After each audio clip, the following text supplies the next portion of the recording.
Oh, I forgot to turn off like it's just such a harsh cut. I'm so sorry. I probably freaked you guys out.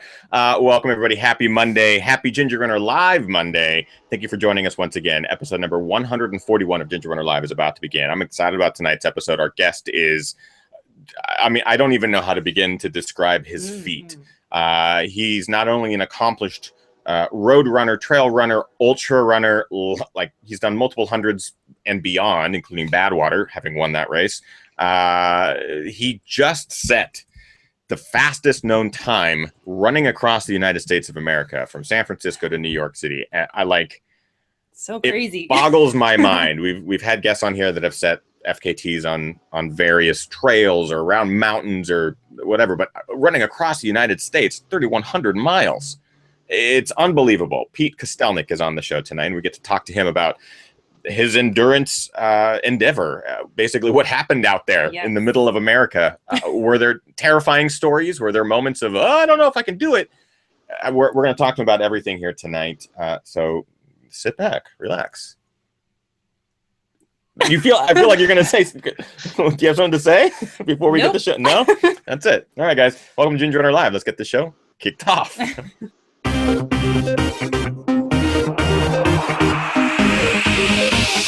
Ginger Runner.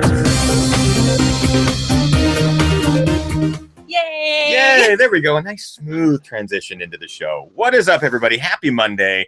Happy Ginger Runner Live. Episode number 141 begins now. Yeah, we're getting up there. Tonight's show, as I mentioned there in the pre-show, I'm really excited about it because the athlete that we have on tonight is incredible. The feat that he just accomplished is beyond anything that I like. It's even within realm of like comprehension. I just don't understand it because our guest, Pete Kostelnick, just set the fastest known time across the United States of America.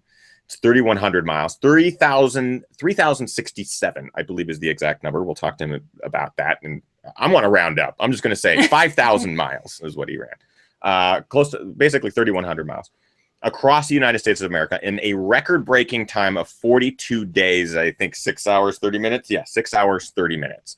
At that point, he ran it in 20 days. Let's just say that. Fast, incredibly fast. He shaved days off the previous fastest known time, which was established in 1980.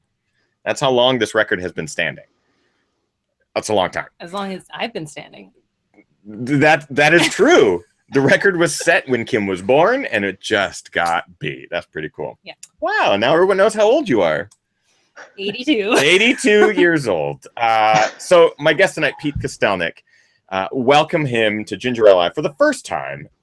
So glad to have you on. Yay! Thanks for having me, guys. You got it, man. Okay, cool. That's it. Really appreciate the show. Thanks, guys. Peace out. Peace out. First question. You're pretty fresh off this thing.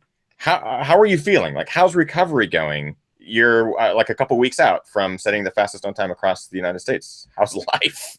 Yeah, it's been a tumultuous year for me, so I think I'm always used to change. But yeah, I was telling someone earlier today, after the run, expectedly, I felt kind of like a 9-year-old man when it came to walking or just trying to jog across the street to miss traffic in New York City, and then now I think I've moved myself down into the 60s maybe in terms of age and just the way my joints feel. It's weird because there's absolutely no soreness, but it's just I think the joints and then a little bit of leg swelling and some tightness. But other than that, I think it's coming along, and I think maybe in a month from now I might feel pretty fresh. But yeah, it's a long process that I kind of expected coming in. Now, there's a lot to cover on tonight's show. I feel like we're going to talk about some of the races leading up to this as training, what went into the actual logistics of attempting this sort of record. So we're going to talk all about that on tonight's show. But I want to remind our live viewers, if you are watching live and you have a question that pops up or you have a question right now, jump into the chat room because I'm in the chat room as usual, so I'll be keeping my eye out for questions. And you guys already have the ball rolling. This is good. Yeah. Keep them coming, guys. Keep them coming. I'll be pulling them the entire duration. I may end up covering some of what people are asking, especially so early on. But please, keep them coming because Kim's going to pull them aside and we're going to be able to ask Pete here on the fly. One of the benefits of being a live show. Okay, what I want to start first with, Pete, is you've been now ultra running for a long time. What got you into the sport? What was your first experience with ultra running, and kind of how did that evolve over the last couple of years? Yeah, what got me into ultra running was pretty much my mediocrity, I would say, as a marathon runner. Back in 2009, I qualified for Boston, and then in 2010, I ran Boston, and I had dealt with a lot of IT band injuries, and I was just really frustrated because I could never, it probably seems kind of trivial to a lot of elite or even average ultra runners. I was having trouble breaking the 3-hour barrier.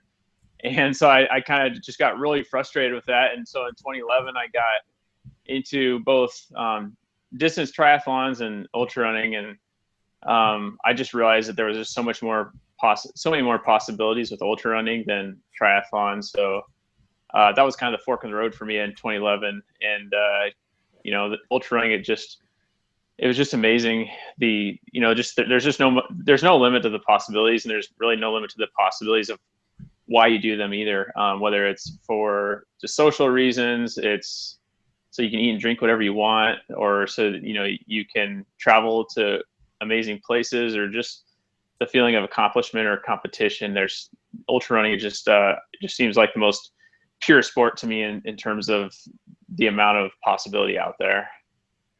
Yeah, I read a little bit of this. I read a little bit of your history. I know a little bit of it, obviously. This is our first time meeting, but I was like really drawn to the fact that you started running to lose weight, right? Like it wasn't, hey, I'm an elite athlete from high school, can't wait to compete collegiately and all that kind of stuff. It was more of a, hey, I want to run because I like it, and you just kind of had goals evolve. Is that true? Yeah. And back in 2008, when I ran my first marathon as a senior in college, I was probably about 50 pounds heavier than I am now. And, that was really my goal. I mean, if I tell people if I was naturally skinny, I probably wouldn't even be in the sport right now. So, it was really just that. And over the years, my reasons for doing it have changed a little bit, but I still kind of stick to the core of that. I'm not really that much of a natural athlete, and it's more of the hard work and dedication I put into training, and then the mental aspect of ultra running that I think is my strength. And that's why I like it, because Pete, you give hope to everybody. Not, it's one thing to have an elite on the show and hear them talk. Oh, I ran a 12-minute 5K. I don't think is that possible? I'm sure it's possible. A 12-minute 5K when I was, 33, or even when they were 18, and they just were like an elite from the get-go. But to know that you had to work for it, and you were running normal times, like not mid-pack, but by no means like elite level stuff. But then things changed, and I feel like going back through your ultra sign up and your Athlinks, all of your race history, something changed. Like, was it just dedication to training? Did you have more time available to train for these events? Because I mean, you started winning and placing just higher and higher and just crushing stuff for the years now. Mm-hmm. Yeah, I think it was just kind of a tipping point where things started to click for a number of different ways. Going especially from 2014 into 2015. I switched my nutrition. I always would hit, especially in 100-milers. Like, I was a pretty good 50-mile runner here and there, but for the 100 miles, I always struggled right around that 100K mark. My stomach would always seem to hit a barrier, and I just couldn't digest food anymore the rest of the race. And so I think part of it was just the memory of doing 100-milers and the experience. But part of it also, I think, was I did cut weight between 2014 and 2015, and got a lot leaner there, and that really helped. And I think also I did increase my training mileage. Like, I've always been a high mileage trainer, no matter what point of my endurance running. But I went more from a 80-ish mile a week runner into the hundreds a couple of years ago. And 2015, I upped it to more like 150-mile training weeks. And then this year in particular, I still work a full-time job, but but with my situation with, I think I tell people I kind of got away with training a lot more this year with my wife taking a new job actually in the town I'm in now. We were apart for a few months. So basically all I did was run, eat, sleep, and work. And I was doing a lot of 200-mile training weeks this year. And, wow. I think that was probably, the biggest help from a training standpoint, or from just a competitive standpoint, but definitely from a transcon or Badwater, 135 on a road standpoint. And I did switch to, I don't like to throw out sponsors too much in a podcast, but switching to Hoka's a couple of years ago, I think really allowed me to up my training mileage, because I'd never really run in a shoe quite like the Clifton, and that's really made my legs feel fresh. And I've gone from taking usually 1 or 2 days off a week in training, and now I really don't take any days off if I don't have to. That's awesome. And just a statistical standpoint, you can correct me if I'm wrong, but it was over 500 miles per week that you were essentially averaging during the Transcon attempt, right? You were nearly 76 miles per day every day. Yeah, like 72, 73 miles a day was the average. It's gnarly. Yeah. We have guests on the show. It's like, oh yeah, I peaked at 200 miles a week, and you're just like, what the hell, but and you hear about them talking about, but it just ripped my body apart. But here for the Transcon, you're averaging 500 plus miles a week, which is it's mind blowing. Speaking of Badwater, you've run it 3 times now, I believe, 2 or 3 times, won it, which is just insane because it is such a difficult, tough race. Did the seed get planted for Transcon at that point, the transcontinent running across the U.S. FKT attempt, or was that something that kind of in the last year or so? When did that seed get planted, and kind of how does that relate to Badwater with you? Yeah, it's always been kind of in the back of my mind after reading about Marshall Ulrich and Charlie Engel's run across America in 2008. So exactly 2 political cycles ago, I guess. It's just kind of funny the way that worked out, that they talk about not having to watch any of the politics. So that's kind of what I got away with as well. But yeah, it's it's always been in the back of my mind as something I wanted to do. Not necessarily for the record, but then when I was fortunate enough to win Badwater in 2015, it's funny because I couldn't quite remember during the run, when did I decide to do this crazy run? And a buddy of mine who actually crewed for me in Badwater in 2015 named Nathan DeWall, he ran with me in Ohio on the Transcon, and he's like, oh yeah, I remember you were talking to Dylan the next morning. You guys were having a couple beers down in Lone Pine in California, and you said you wanted to go for the Transcon record the next year. So so I think that was when I kind of decided that I wanted to not just do the Transcon, but try to go for the record. Was about a year and a half ago. That's amazing. We have tons of questions. I want to make sure we get to this before we start digging deep into this thing. What do we got, babe? Sure. Kimosabi75 asked Pete, what did you have for a crew, and what did they do for you? Oh yeah, the crew was amazing. I had 4 people crewing a team of 4 the entire way. And on a day-to-day perspective, I had a guy named Hart and Chuck Dale that were basically crewing me all day throughout the day, leapfrogging every 2 miles with a support vehicle. And that really allowed me to not have to carry really anything with me ever. So that was, I think, just a huge efficiency that you don't really realize until, because I did start out in California carrying a handheld water bottle, and just carrying a handheld water bottle was just the off balance from side to side of taking so many steps per day was, I think, causing some issues. But so they were with me all day. And then Cinder Wolf, she was a massage therapist who came on, but she also drove the RV, and she was an amazing cook. So she filled a lot of different roles and did them so extravagantly.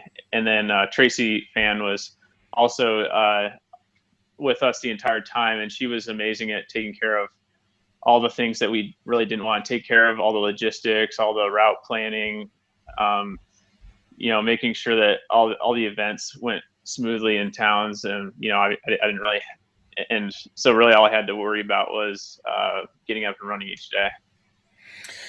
Speaking of the logistics handling and stuff like that, how early on did that begin? Because I can imagine while you're in it, the last thing you want to do is worry about what you just said, appearances, having to put on a face, for news crews and stuff like that. And then, jump into the trailer and maybe do interviews along the way.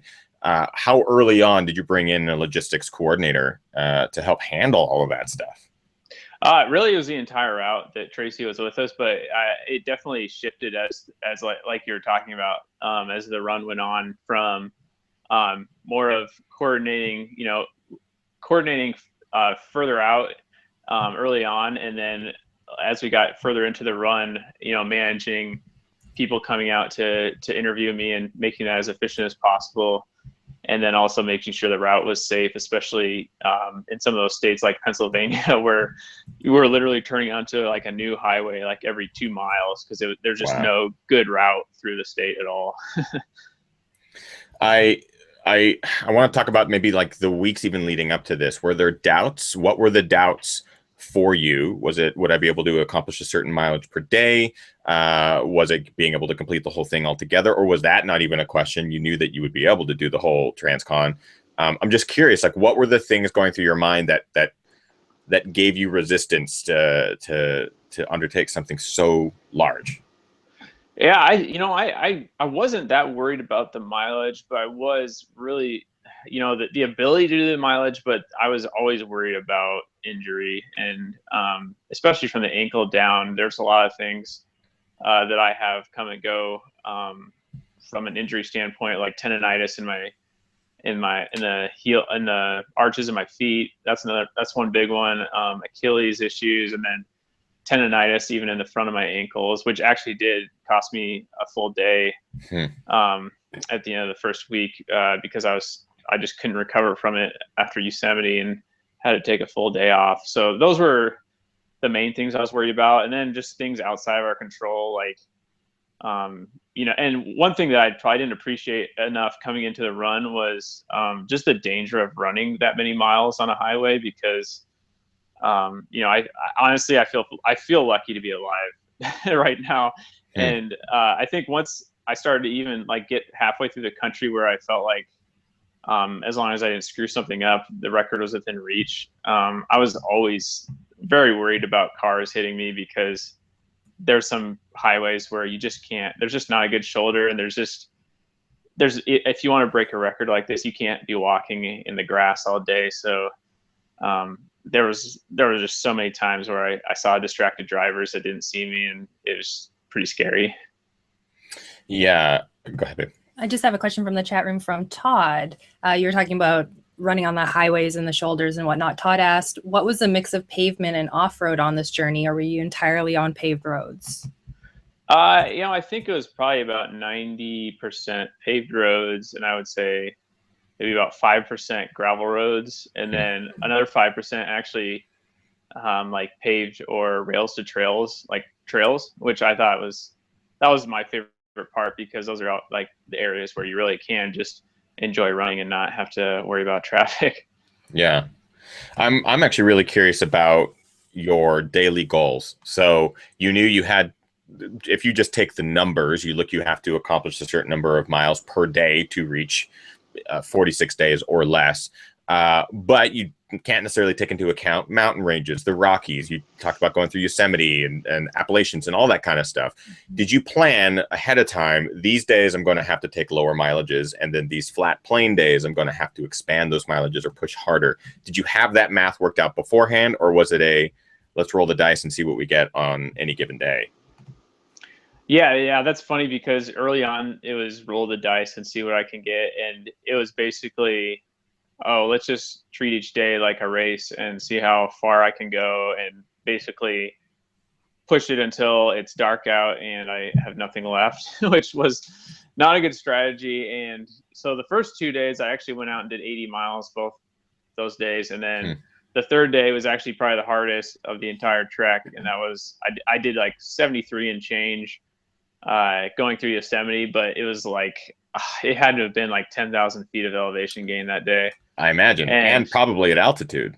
Yeah, like we started the day at 2,000 or 3,000 feet and ended up at 8,000 or 9,000 feet, and it was just that the next day I felt terrible, and and that's why I had to end up taking a day off eventually, was I just couldn't do it anymore. But it's funny because after that, even with mountain passes, the mountain passes weren't too bad, like going through Utah and Colorado.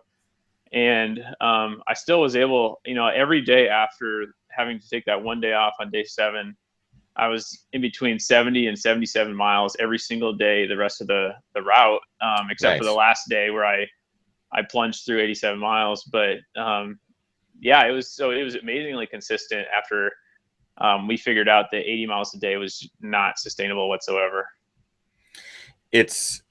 I even just trying to think through this, like as I'm talking to Pete, I'm like, man, maybe for 10 days, like 10 days is hard. Did it ever get easy? I mean, I don't want to say it's easy to run 75 miles a day, but was there ever a point when you could just turn on a switch and just go, and by the time you finished, maybe you didn't remember the day, like it just kind of blacked out? Like, did you ever reach that point where every day just kind of blacked itself out? Almost. Once I got into eastern Colorado and into Nebraska especially, the course really set itself up where it was like a home field advantage for me, because when I really need it the most, coming out of the mountain states, Nebraska and Iowa are 2 states I've lived in my entire life, basically. And then once I got to Nebraska, it got flat, it got low elevation. It was, we had better turnout options for the RV, which was huge because I never wanted to stake out and never had to stake out at the end of the day, and I could always just run straight to the RV.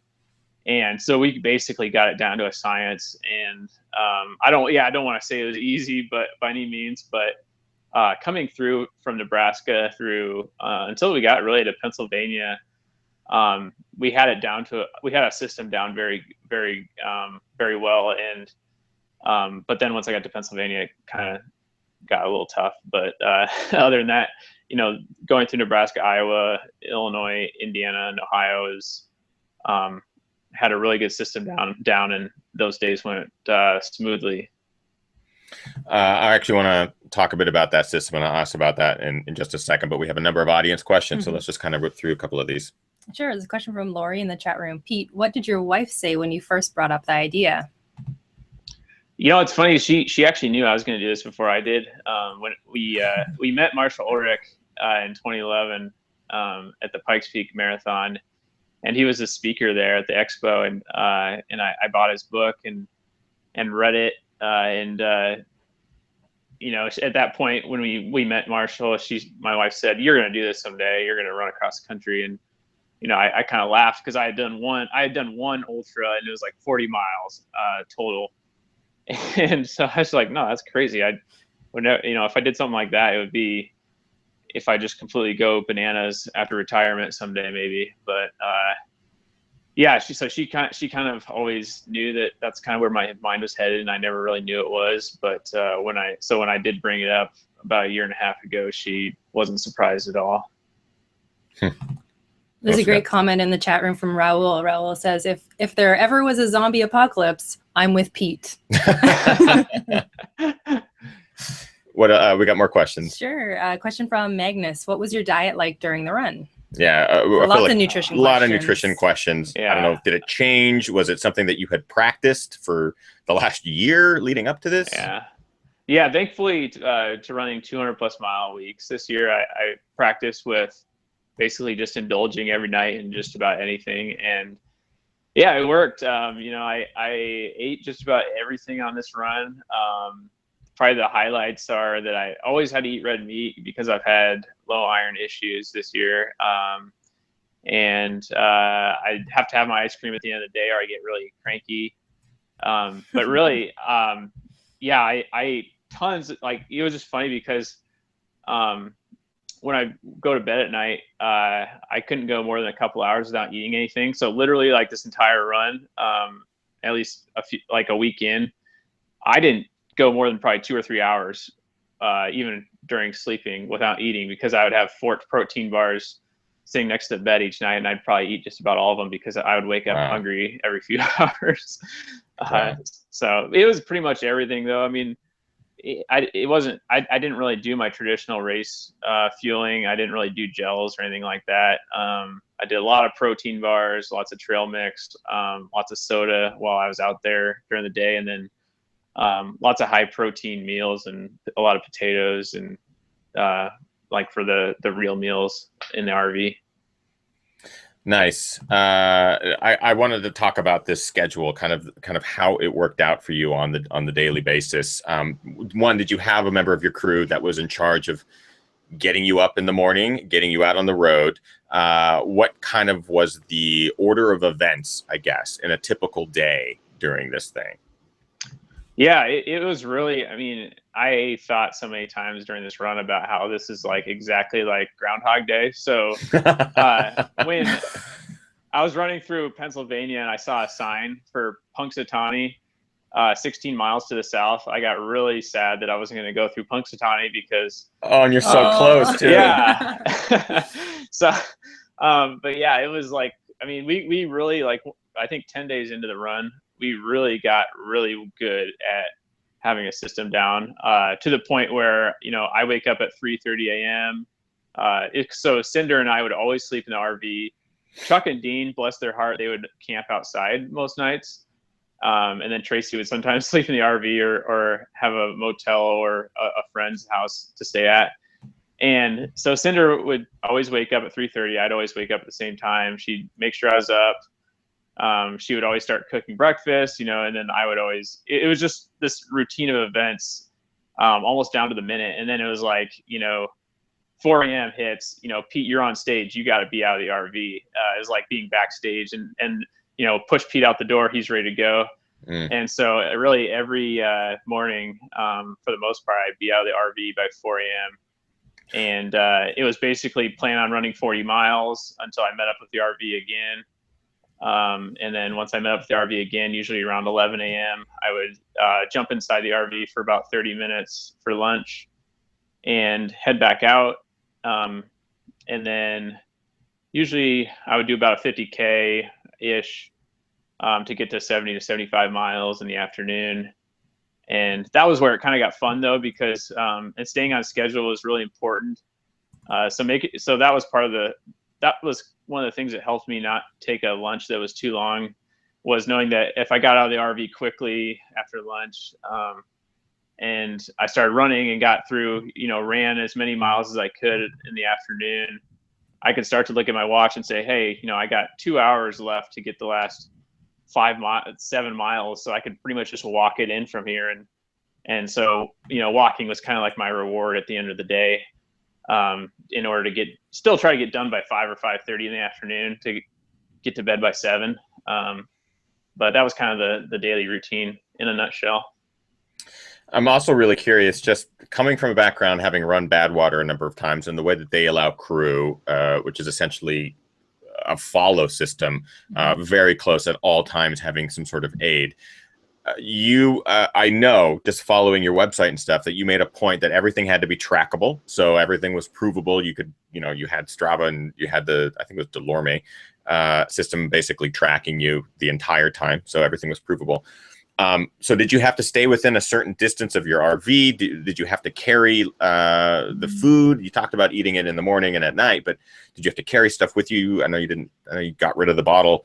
How was that crewing compared to something like Badwater? Or was it just leave me alone? I want to spend the next 6 hours just trying to get to you sort of scenario? Yeah. Oh, it was exactly like Badwater. And you know, the great thing was that Chuck and Dean, they crewed me at Badwater this year, but they had crewed Badwater like I think 7 times. So they're probably like the most experienced at that race, and a lot of similar races. Like Chuck, he'd been with Charlie and his and Ray and them when they did running the Sahara. So they're very, Chuck and Dean were so familiar with the type of crewing that I wanted to do for this run. And so yeah, they would leapfrog. I mean, it was like every 2 miles, and if there was a really hot day, sometimes we do 1.5 miles. And that just allowed me to never have to carry anything. And what was good was whenever I saw them, a lot of times when you see an aid station or a crew, you stop and you sit down for a while, but really I would never sit down when I saw them, and I would keep walking even when they'd hand me something to eat or drink. So yeah, we had a really good system down with that. And I did have to carry that was probably the most frustrating thing of the whole run, was carrying the tracker, because it was this giant walkie-talkie looking thing. Mm-hmm. And so I had it, if you look at pictures, I had it clipped to my side for a while. Then I had it like rigged up on my arm for a little bit.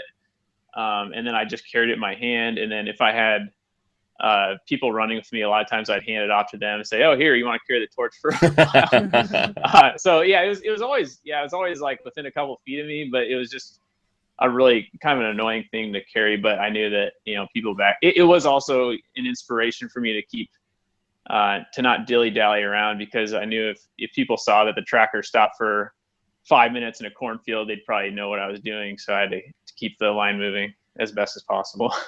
Absolutely. Cool. We got still tons of questions. So Kim, yeah. So you just mentioned that when people are potentially running with you, there's a couple questions in the chat room, one from Geek with a Side of Nerd and also Kimosabi, asking if you had pacers. If you had pacers, what kind of mileage were they doing? And if you had any fans run with you during the run? Yeah, I had, in the first day in California, I had a lot of people running with me, but then, California and Nevada were very lonely states, and Utah also.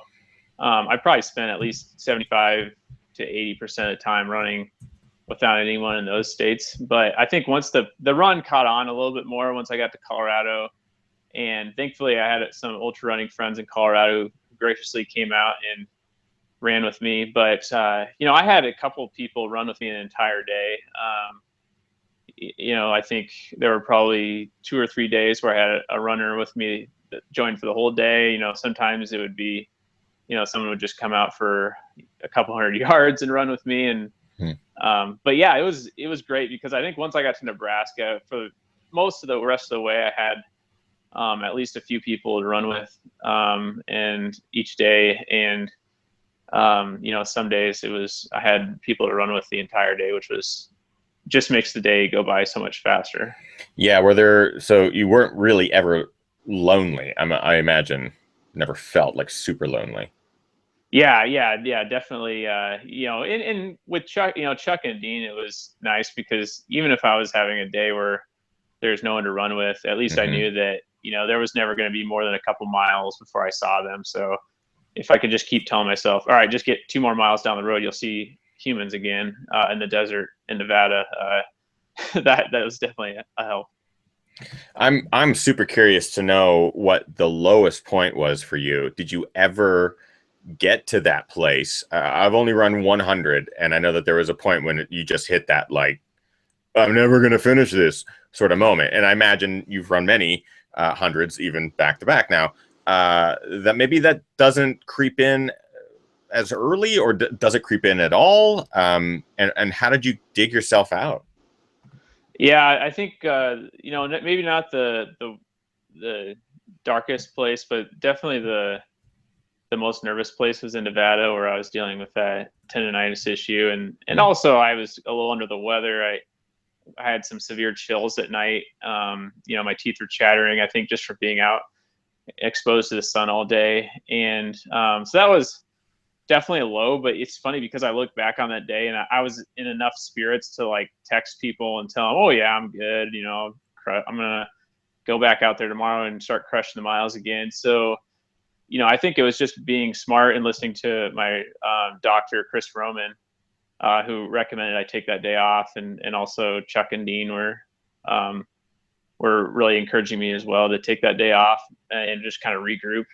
But I would have to say the whole state of Pennsylvania was the most challenging part, literally, of the whole run, especially emotionally and mentally.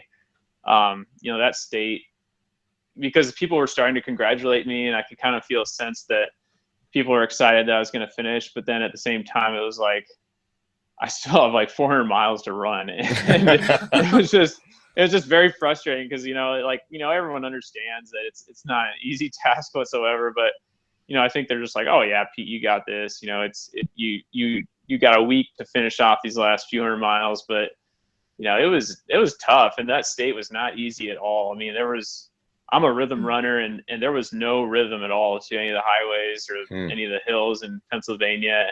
And to just add insult to injury, it was pouring rain for a couple of days. And yeah, that was tough. And, that was definitely the toughest state by far. Any scary moments, like with crew driving? I mean, you talked about the highway being essentially a death zone. Were there any like close calls or anything? Yeah, I mean, there were a lot with me. Thankfully, there was never, and I was almost as scared that I would cause an accident as to get hit by a car. Like a car wouldn't see me until the last second and, mistakenly overcorrect. And so thankfully there wasn't any of that. But one of our crew vehicles, the one that Chuck and Dean were in, actually did get demolished. And Dean was actually in the car at the time. It was the first mile right before, I think it was a Sunday, right, the last day in Indiana. And I was running with another guy, and it was 3:45, 4 in the morning, and I didn't even hear it, and it was less than a mile up ahead. But yeah, there was a truck that passed us going forward, and we were pulled off to the side of the road with the crew vehicle, and it just completely totaled the car from behind. Ugh. Is that something that that your logistics coordinator kind of had to solve on the fly, or was it, let's deal with this after 42 days? No, yeah, we needed a new car, and so yeah, it worked out great because Tracy did an amazing job getting a new vehicle for us. We had a new. I still don't, to this day, don't even know how we got a car that quick, but we had a car, on a Sunday morning about 4 hours later, and I literally only lost about 30 minutes according to Strava. From that accident. And I kept running, and then there was a guy named Greg who actually took his dog out for a morning ride on his sidecar in his motorcycle, and he lent us his car for the morning and crewed for us. And yeah, it was just kind of one of those stories you just can't make up, but it was it worked out for the best. That's amazing. I'm just picturing a little dog with like goggles and the goggles. It did have leather bomber jacket. Yeah, the dog had pink goggles on. It was awesome. We got to get the dog and the motorcycle guy on the show. Oh yeah. Well, let's bring him out here, Pete. Reunited. Tons of questions. Keep them coming. What do you got, babe? Yeah. Nathan Hoon in the chat room asked, did you ever think of stopping, or did you always know that you could do it? Yeah, I never seriously considered stopping at all. I had some questions in Nevada, but I think part of it was just all the planning and prep that went into this, and thinking like, what are people going to do with a Pete Speed Across America t-shirt if I only run for a week? So, I mean, that was honestly one of my main motivators to not crap out in the first couple weeks, was like, that'd be just I don't think I could ever live that down. So, yeah, I don't think there really was a point. There were just a lot of mental walls a lot of mental hurdles to overcome, especially states like Pennsylvania. Yeah. Casey Lichtai in the house, by the way. She's in the chat room, and she's been listing off some questions too. I'm sure we'll get to some of those in just a bit, but we got more. Yeah, it's a question from Stan. Besides the t-shirts, how did you stay motivated? Did you use music? Yeah, I actually never listened to music once. And I think one of the biggest things was the tracker that I was carrying. That was a big motivator, because I knew that, as far away from civilization as I was on some of those days, that, people back home were seeing my progress every 2 minutes. So they were right there, and really everyone was right there along the road, really, in spirit.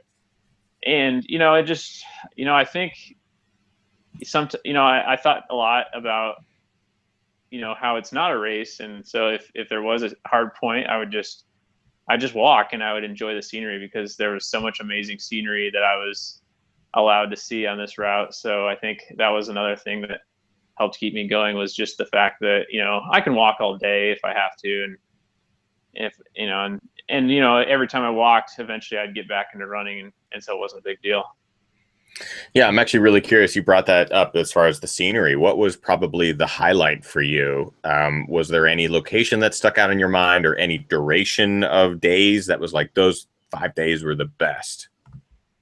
Yeah, I mean, the thing that kind of sucked was I loved running in the desert, and driving. I drove a lot of the course out to San Francisco with Chuck and Dean, and I was like, oh man, I'm gonna love running in Nevada. And I think still, even with some of that tendonitis pain that I dealt with in Nevada, I love running through the desert.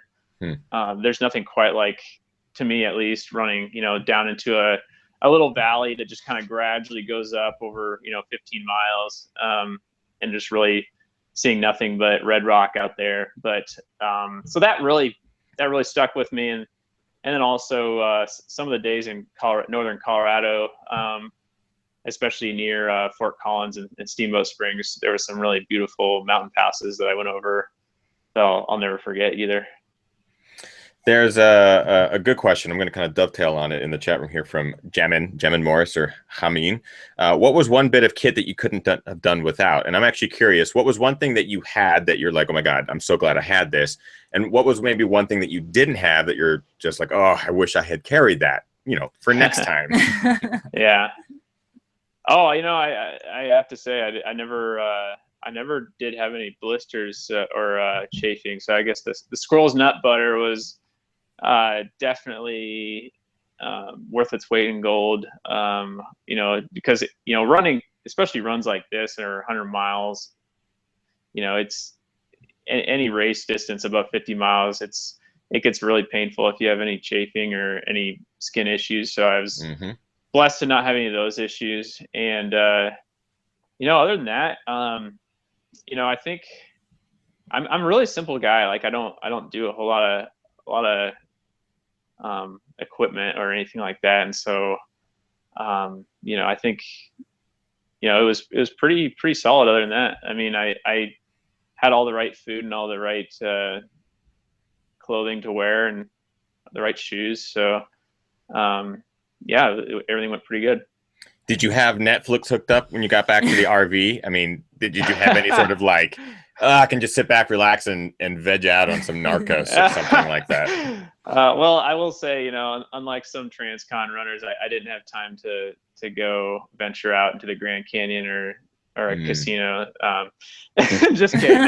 But no, it was nice because I had like an hour to myself at the end of each day, and that was like sacred Pete time. So, it was really just a time for me to kick my feet up, maybe have a beer or call my wife or whatnot. But yeah, it was nice because now I've been binging on Netflix lately because I'm catching up on everything I missed out on.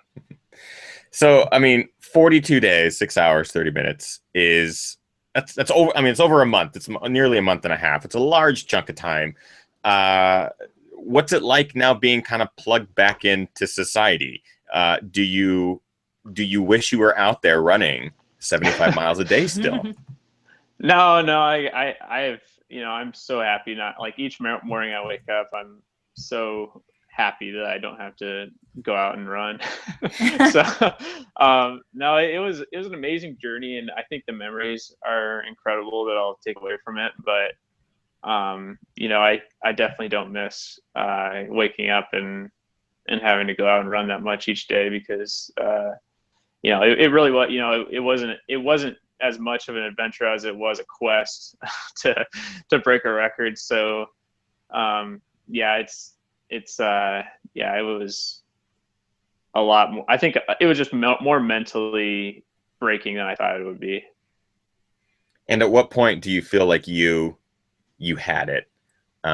Late, like the last few days, did you know going into those last few days, you're like, oh, all I got to do is just get to New York? Or, I mean, was there ever a time that your mind let you just enjoy the experience? Yeah. It's funny because I said, like, at the end of each day, I would drink a beer with the crew. And then somewhere in Utah, I gave that tradition up, and I said, okay, no more beers for me until I get across the Mississippi River, and I had to be on record pace. And so that was like where I thought I would start to see light at the end of the tunnel. But honestly, like with how mentally breaking it was, there was not really, I mean, there was a moment where I think maybe in like Indiana or Ohio where I thought, okay, just don't screw it up, Pete. But it was just so mentally challenging that, you know, it wasn't until literally I could see the New York skyline that I felt good about it. I can't begin to commend you enough. It's such an accomplishment, something that very few humans have ever done, running across the United States, let alone fastest known time. Did you reach out to Frank Giannino and talk to him at all about getting the record? I'm unfamiliar with Frank. I don't even know if he's still around or still running. Mm-hmm. Yeah, he lives in New York City. He owns a running store, and so he's still he doesn't, you know, he doesn't really compete in ultra marathoning anymore. But he was so gracious, and I knew, you know, it was funny because I hadn't talked to him one-on-one at all until I met him at New York City. But I knew he'd be there, and I knew he had said a lot of kind words about my run as I approached New York City. So it was just incredible. Yeah, he was standing right. I mean, he was literally one of the two guys holding up the finish line tape for me at City Hall. That's great. That's really cool. Yeah, and you know, I expected him to be, you know, kind of gracious with some of the great words, you know, kind words he had said leading up to that, but I didn't really realize how like moving his words would be and how inspirational it would be. And so it almost makes me like, I mean, I don't want someone to go out and break the record tomorrow, but like when they do, I know exactly how to handle it because he handled it so well that, you know, if someone breaks or when they break my record, you know, I'd love to be there in the same manner that he was there for me. That's really cool. That is really cool. And I mean, do you have any doubt that the record will be beat, or do you think it'll stand for a while, or what are your feelings on now that you are the fastest human across the United States?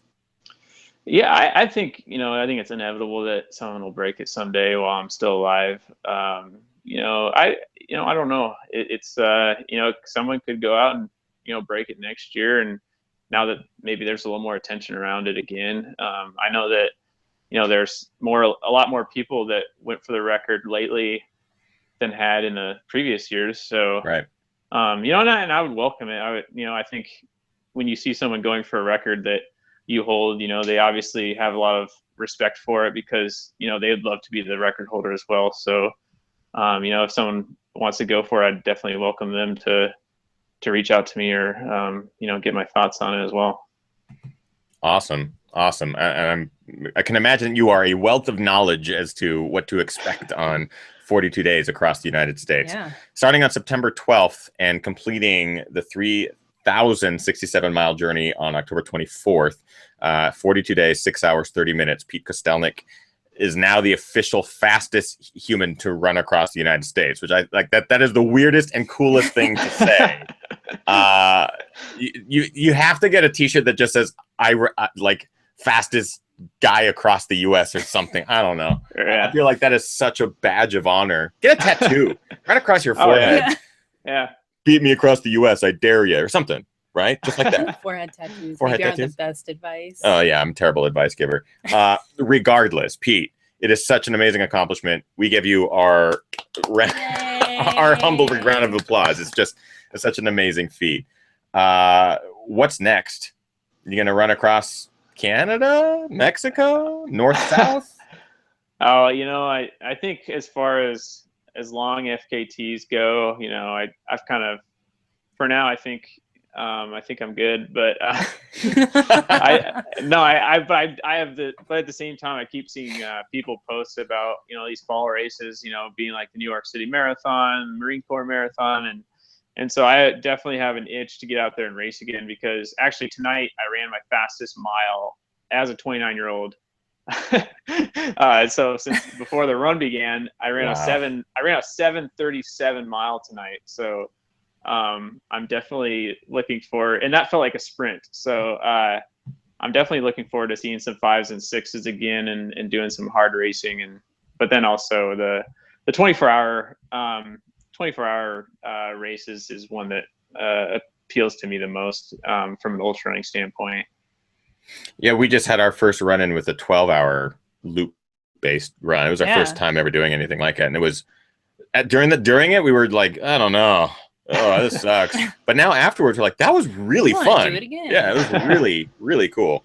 So yeah, I can understand why a 24-hour thing might be tempting, because you have a set finish time. You just got to finish as many rounds as you can in there.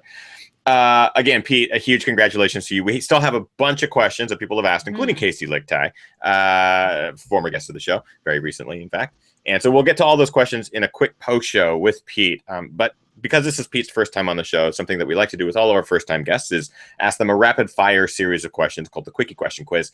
It's all very easy stuff, Pete. You basically just answer with the first thing that comes to your mind. You let me know when you're ready, and I'll just rip through them. Ready.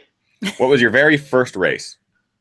Very first real race would have been, first marathon, Marine Corps marathon. And I love that race. I need to go back and do it again. Favorite running movie? Chariots of Fire. Trails or road? I wish I was better at trail, but I guess I'd have to say road with my lopsidedness. Favorite place to run? I think Grand Canyon, actually. What's a bucket list race? Spartathlon. This one might apply to you right now that you're able to like relax and enjoy life a little bit. Guilty pleasure TV show? Law and Order SVU. Been binging on that. Even though it's not new episodes, I love Olivia Benson, so gotta watch it. We don't get any Law and Order as much as you would expect around here. We did get a Murder, She Wrote. We did get a Murder, She Wrote. Yeah, that was an odd one. But yeah, Law and Order. Bum, bum. Favorite pre-race meal? Something with steak and avocado. Favorite post-race indulgence? Beer and lots of it. I'm going to add a question that I don't normally ask. I just think this is something I wanted to have answered. What is one thing that you can no longer eat or taste? Definitely certain brands of protein bars. We'll put certain brands. I won't name any names, but there's a few protein bars that I had probably at least 200 or 300 of along this run, and maybe 100 of, and I just can't stomach it anymore. Certain protein bars. And finally, what are your current running kicks? I think I know the answer. Clifton threes, and I love the threes too, by the way, because I have wide feet, and thankfully they're a little bit wider, so they fit me well. That's something I noted in my review, because I agree. Yeah, I just ran in my Clifton threes last night. Well, that is it for the Quickie Question Quiz. Super easy. You passed. Yay! Congratulations. Another big congratulations to Pete Kostelnick for now being the fastest human to run across the United States in 42 days, 6 hours, 30 minutes. It's an incredible feat. I can't even begin to imagine it. But at the same time, I'm sitting here fantasizing like, what if I like tried to run across the U.S.? I'd like never. That's never going to happen. But a part of me's like, yeah, you're right. You'd last maybe 3 days in the RV before you were like, I'm out. Ethan, you're annoying. I can't handle you anymore. I'm out. Huge congratulations, Pete. Where can people find out more about your run, more about your experience? Where can they reach out to you if they have remaining questions that don't get answered tonight? Yeah, we got www.petesfeetaa.com. So petesfeetaa.com is it's got a lot of great content, and then Pete's Feet Across America. I got a Facebook page as well, and that's got a lot of good stuff. But yeah, otherwise, I'm always happy to take questions. Sometimes it takes me a month to get back, but well, it's because you're out running for 40 days. I'm always on the go. So. Go to the website, go to the Facebook page. There's a lot of awesome information. It's pretty cool to see how it broke down as far as, even his Strava is something to like just feel completely irrelevant compared to. It's impressive, and all of the information and stuff on his website, it's all there. All the tracking data is there, which is fantastic. So it is a legit FKT. Mm-hmm. There's hopefully, I don't know, has there been any like Let's Run investigations into your attempt or anything like that? You know, it's funny. I'll admit, and I don't know if I've said it publicly, but there was a Let's Run thread that was about me that I followed, and thankfully it only had about 12 or 13 pages that were mostly kind words about my tracking. But I did keep up with it during the run a little bit, and that was like part of my nerdy way of keeping up with, you know, who was saying what. But we have a no Let's Run policy in the house, purely because of kind of you know, just stuff. But I was wondering, because I'm like, they're also really good about picking these things apart and finding, you know, flaws and things like that. So I was wondering if that was something that they were doing. So that's great. All positive then. That's fantastic. Yeah. Huge congratulations, Pete. And thank you guys for watching live tonight. Ginger Runner Live episode number 141. Such an honor to have this guy on the show tonight. I feel like he's going to be breaking more records in the future, and we'll have to get him back on the show. And there's still tons of questions. As I mentioned, we have questions pulled aside, and we are going to be doing a quick post show with Pete. So if you are watching live, stick around. If you're not and you're listening to the podcast or whatever, go check out the YouTube page, youtube.com/thegingerrunner. Of course, you can subscribe there. And if you want to help keep the lights on and the mics hot and just help the podcast happen, please go to patreon.com/thegingerrunner. For as little as $1 a month, it helps. It basically allows us to do this full time. And I will say tonight, I will announce this tonight, because I think this is something I've been wanting to do for a while. Post shows, which we're about to do here. This is going to be the last post show where we have the guests talk and answer the questions that weren't asked during the show, that will be publicly available. From now on, the Ginger Runner Live will just take place within its 45 minutes to an hour long form, and the post show will be for Patreon supporters only. So if you have not considered joining Patreon, now would be a great time, because starting next week, the post show with our guests, whoever that might be on any given week, will be for Patreon eyes only. They can jump in there with questions, and it will be more one-on-one, a much smaller, more intimate crowd, which is which is really great. Hello, how are you, Asparagus? So that's it for tonight's show, guys. Stick around for the post show. This is the last one publicly, so might as well stick around and enjoy some more talking with Pete and answering some awesome questions. You guys are fantastic. See you in a minute.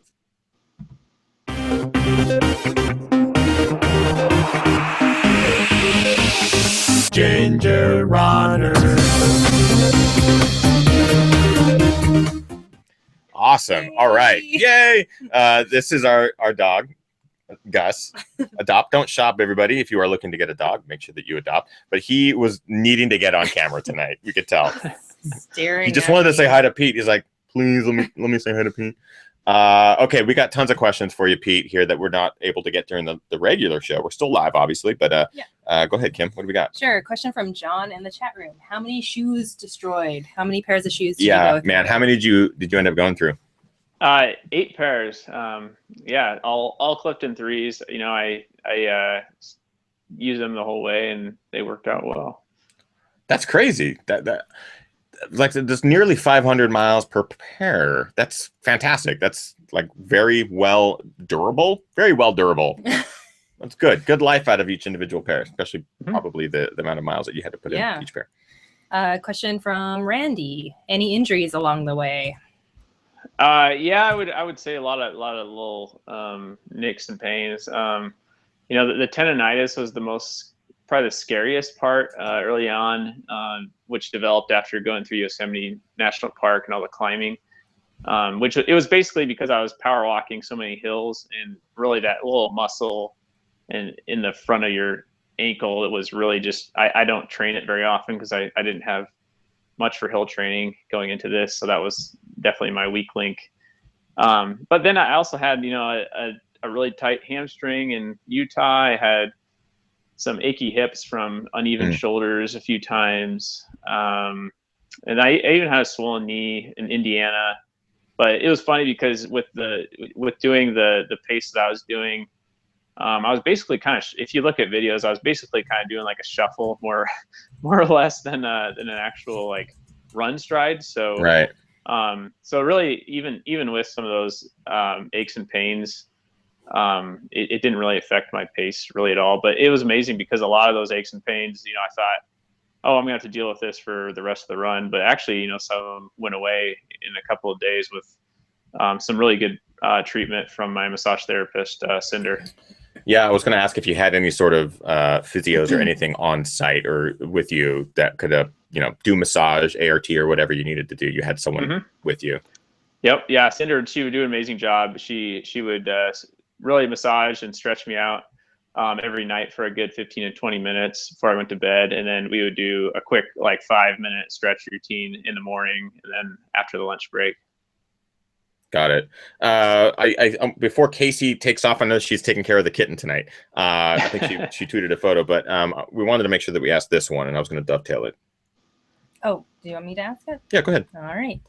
Casey asks, what's recovery been like? Since the epic run, have you ever felt that you were tired of running, or do you feel like you haven't lost any desire and want to get out daily? Yeah, going from 75 miles a day to probably very few. I mean, are you still running? What's recovery been like?